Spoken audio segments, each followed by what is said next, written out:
Hello friends, welcome to Kannu voice. आज की कहानी शुरू करते हैं।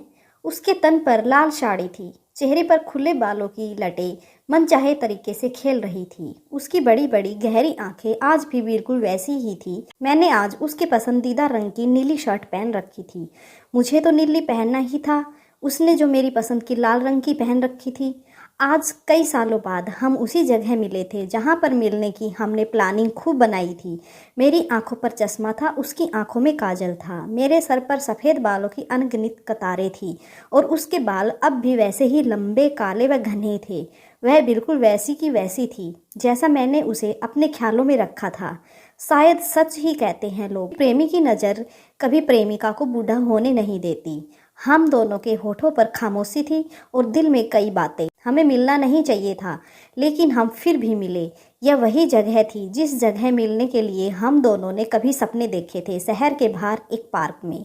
शुरुआत से यह शहर के प्रेमी प्रेमिकाओं का मिलन स्थल रहा है और आज हम गुजरे जमाने के प्रेमी जोड़े भी वहीं थे। कुछ जोड़े पेड़ के नीचे थे तो कुछ पेड़ के पीछे, कुछ एक दूसरे की बाहों में झूल रहे थे तो कुछ एक दूसरे के साथ घूम रहे। मगर हम पार्क में चाय के ढाबे में बैठे अपनी चाय का इंतजार कर रहे थे।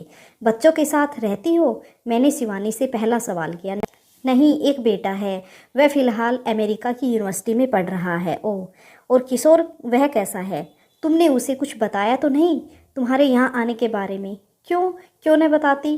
कोई चोरी थोड़ी करने आई हूँ, सब बताकर आई हूँ। मैं किशोर से बोल दिया था कि मैं अपने कॉलेज के दोस्त से मिलने जा रही हूँ। हाँ, मगर वह दोस्त पुरुष है या स्त्री, यह नहीं बताया। क्यों, तुम मोनिका से बताकर नहीं आए क्या? नहीं, मुझसे जुड़ा हर शख्स तुम्हें जानता है। आखिर बचपन का प्यार जो है हमारा। मेरी भाभी अक्सर तुम्हारा नाम लेकर आज भी मुझे चिढ़ाती है।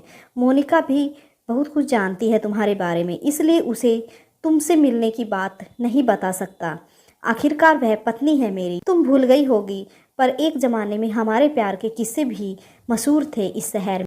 शिवानी कुछ झिझकी और आंखों को झुकाती हुई बोली, मुझे लगता है कि हमें अब चलना चाहिए। सॉरी सॉरी, तुम तो बुरा मान गई।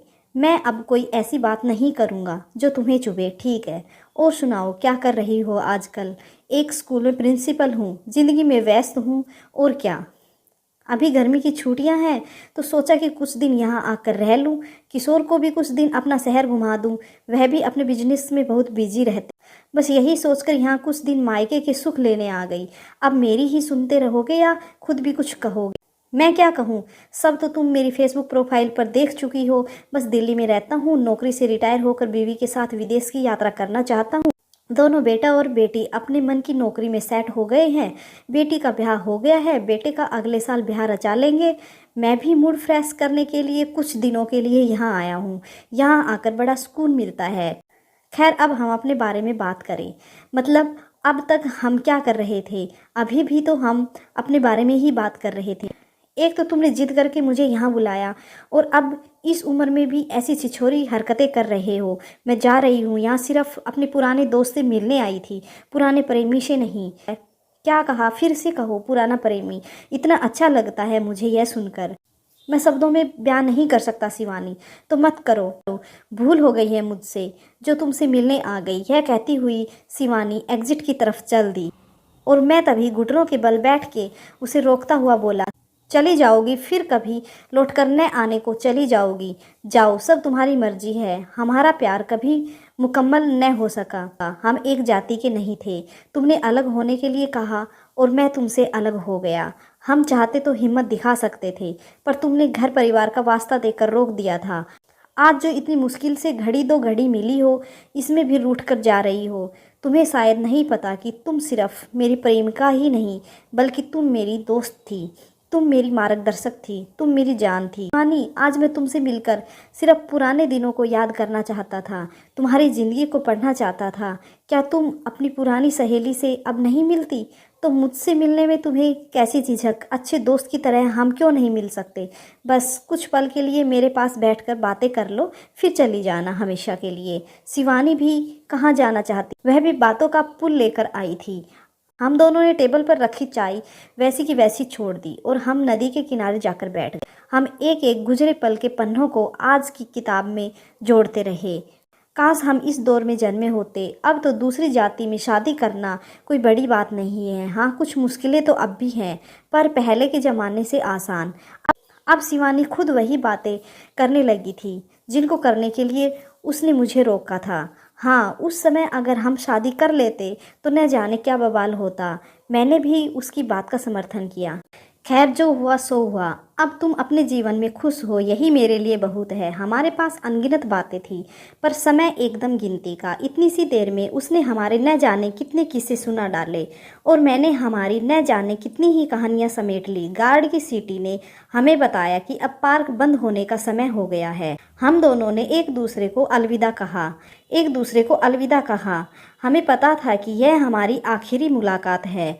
यह हिम्मत दो बिछड़े हुए पुराने प्रेमी जोड़े कभी नहीं दिखा पाते जो हम दिखा चुके थे। हमें खुद पर यकीन नहीं था कि हम बड़े बड़े बच्चों के माँ बाप होकर उम्र की इस दहलीज पर आकर फिर से मिले हैं। शिवानी अपने घर को चल दी। मैं 2 पल को वहीं ठहरा, पर जब पूरा पार्क खाली हो गया तब मुझे भी वहां से जाना पड़ा। रास्ते भर उसे सोचता रहा, कभी मुस्कुराता तो कभी शर्माता। बिल्कुल एक नए आशिक जैसा हाल था मेरा।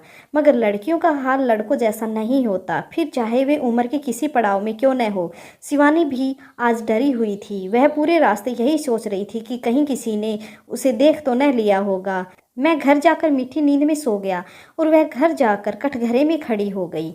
कहाँ गई थी? भाई ने सख्त आवाज में पूछा। शिवानी एक सहेली से मिलने गई थी। भाई, कौन सी सहेली? शिवानी बिना कोई जवाब दिए अंदर चली गई और उसके साथ ढेरों सारे सवाल भी अंदर चले गए। शादी से पहले तुमने कोई कम नाक नहीं कटाई थी हमारी, जो इस उम्र में आकर फिर से शुरू हो गई। मेरा दोस्त उस पार्क का मैनेजर है। उसने ही तुम्हें और तुम्हारे उस आशिक को पहचान लिया। उसने तुम दोनों की तस्वीर निकालकर मुझे भेज दी है। किशोर ने भी उन तस्वीरों को देख लिया है। वह बहुत गुस्से में है। अब तुम ही उससे बात करो। अच्छी खासी खुशहाल जिंदगी में आग लगा ली तुमने। कुछ देर बाद किशोर आया और बिना कुछ बोले तलाक के कागज शिवानी के मुंह पर दे मारे। मुंह पर कागज पड़ते ही मेरी नींद टूटी। और ये क्या? यह तो मैं था, शिवानी नहीं। और वह अखबार था, तलाक के कागज नहीं, जो मोनिका ने मेरे देर तक सोने के कारण गुस्से में मुझे मारे थे। मतलब शिवानी का मुझसे मिलना सच नहीं था, वह तो एक सपना था। मैं हड़बड़ी में उठा, मैसेंजर पर उसे भेजे गए मैसेज और व्हाट्सएप पर की गई चैटिंग को डिलीट करने लगा, जिस पर मैंने उससे मिलने के लिए उसकी मर्जी जाननी चाहिए थी। उसका स्टेटस देख मुझे पता चला था कि वह यहीं इसी शहर में आई हुई है, इसलिए उससे मिलने का मोह मेरे अंदर जाग गया था। मेरे मन में उसके लिए अब कोई ऐसी वैसी भावना नहीं थी। मैं तो बस एक पुराने बिछड़े हुए अपने किसी अजीज दोस्त की तरह उससे मिलना चाहता था। पर आज के सपने ने मुझे बुरी तरह डरा दिया था। उन सारे मैसेज को मैं दिल से और इनबॉक्स से बिल्कुल वैसे ही डिलीट कर रहा था जैसे एक दिन उसने मेरे खत जलाए थे, और शायद वो भी यही कर रही थी। यह था हमारा पुराना वाला प्यार। और वीडियो पसंद आई है तो प्लीज़ कमेंट कीजिएगा और इसी तरह की वीडियो के लिए प्लीज़ चैनल को सब्सक्राइब कर लीजिएगा। Okay, thank you friends.